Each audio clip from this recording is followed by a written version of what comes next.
আসসালামু আলাইকুম দর্শক, ছোট ছোট চিংড়ি মাছ আনছি। আজকে এই চিংড়ি মাছ দিয়ে কী করবো জানেন? জলটোবা করবো। বরিশালের ঐতিহ্য খাওয়া জলটোবা। এই যে দেখেন কি সুন্দর মাছ দেখছেন দর্শক। আবহাওয়া খারাপ, এর মধ্যেও আজকে শিল্পেরায় বাইটটা জলটোবা করবো। তো চলেন রান্নাঘরে যাই। মাছটা এখন লমু ধুইয়া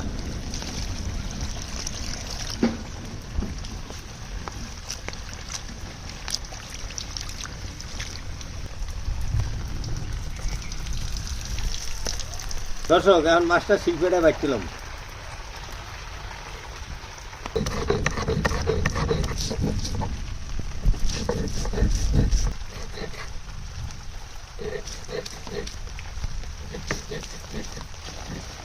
মাছটা বাড়া হয়ে গেছে, স্বাদ মতো লবণ, মরিচ মাইকে লই। দর্শক, জলটোবা করার জন্য কড়াইতে পানি দিয়ে দিলাম, হলুদের গুঁড়া, স্বাদ মতো লবণ, মরিচের গুঁড়া। দর্শক, মশলার পানিটা উতলাইছে, এখন আমি জলটোবাটা দিয়ে দিই।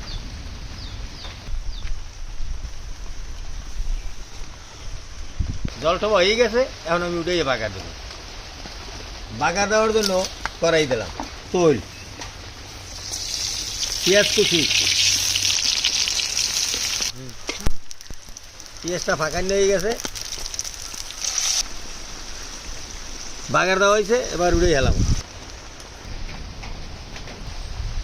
জলটা হয়ে গেছে, এখন আমি খাবো। বিসমিল্লাহ বিসমিল্লাহ।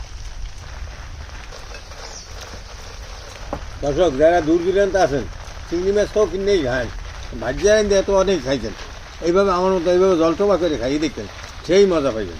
আজকের এই ঠান্ডা আবহাওয়ায় ফিরে ফিরে একটু বৃষ্টিও আছে, এর ভিতরে জলটোবা করছি, কিতে মজা খাইতেছে বললেই করা যাবে না।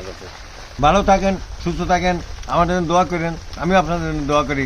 দেখা হবে নতুন কোনো ভিডিওতে।